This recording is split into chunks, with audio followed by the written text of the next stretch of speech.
zone, and you had a good time to rethink it. How do you keep the intensity of going into a Wake Forest game where the intensity was real high for Miami? I think just playing in Doak. I mean, I think every time you get to go into Doak, you should be excited for the opportunity. I mean, the energy level is going to be just the same as last week. I mean, obviously playing against a rival, it was a lot of fun. But I mean, every time I go into Doak, I get the feeling in my stomach, and I'm just excited for this week. You're one of the older guys now. How do you kind of get the younger guys to kind of keep that same mindset as you? I think just keeping them focused in practice. Every week, just keep pushing them. Every rep, you see them slacking, kind of just give them a little pat in the back. Keep them going in practice. And I think it'll translate into the field. Last year, you guys struggled some in short yardage situations, and Jimbo said that was a huge priority in the offseason.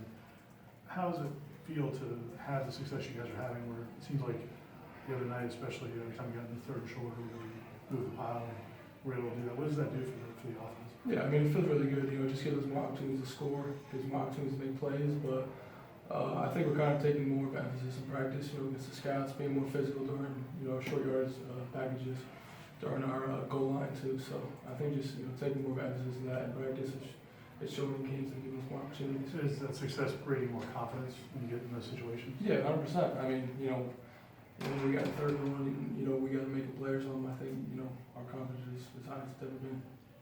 How much of that success on those short yardage third downs can be attributed to the fact that you got Maven's development now, where you guys can run a lot of the two formation sets and feel really confident? Yeah, exactly. I mean, it just gives the defense, they don't know what's going on one side. I feel like last year we kind of would run when they felt that one tight end was to one side, they knew it was coming that way. But I mean, with Maven stepping up, taking that role as a blocker too, I think it just tells them they have no clue where the ball's going.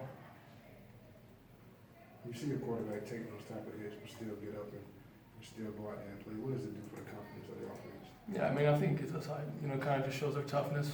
And, I mean, that's the reason why we want to go to battle with him every day. I mean, him taking hits like that, trying to make plays for us, I mean, it gives all the respect in the world to him. You kind of don't see it in practice because you're not allowed to get hit, but when you go into a game like that, it gives you a different feeling of who that quarterback is. Yeah, exactly. I mean, in practice, you never see him take hits, make throws under pressure like that. But I mean, honestly, when you see him take vicious hits like that, I mean, it just obviously, gives me respect for him too. I wanted to ask you one thing about Dalvin. You've seen him run now for the last couple of years. Do people kind of take it for granted how gifted he is, or do you still get amazed sometimes by some of the things he does? Yeah, I think when you see him break 5-6 tackles in a play where, I don't really make my block as good as I should have, and I see him zoom by and break my block. So I don't think we're in. I'm happy he's my back. I mean, every day I'm thankful I got a special back like that in the backfield. What is the key to that? Those getting yards, fighting through tackles. I mean, all backs want to do that.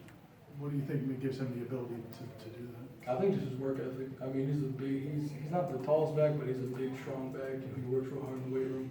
And I think just the way he runs in practice. I mean, he runs through arm tackles just like he does in practice. And, I mean, it translates over to the game. You see the same thing I see in practice every day.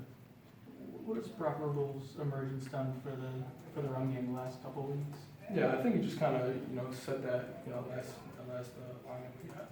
I think him being able to kind of solidify his spot so far. It's just we're able to get more reps in practice, communicate in practice, and it just translate over to the game.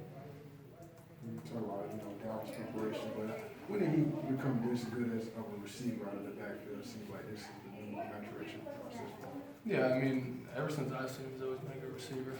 But I think this year it's just kind of, he's been getting open more. He's been, we kind of been targeting him a little bit more just because I think he's been making more plays in the pass game in practice. So I think we just didn't look for him as much, last year, but this year now that we're knowing how much of a special receiver he is, we're starting to target him more. One more. How much easier does it make those third down situations when you got a guy who's as much of a dual threat as DeAndre is?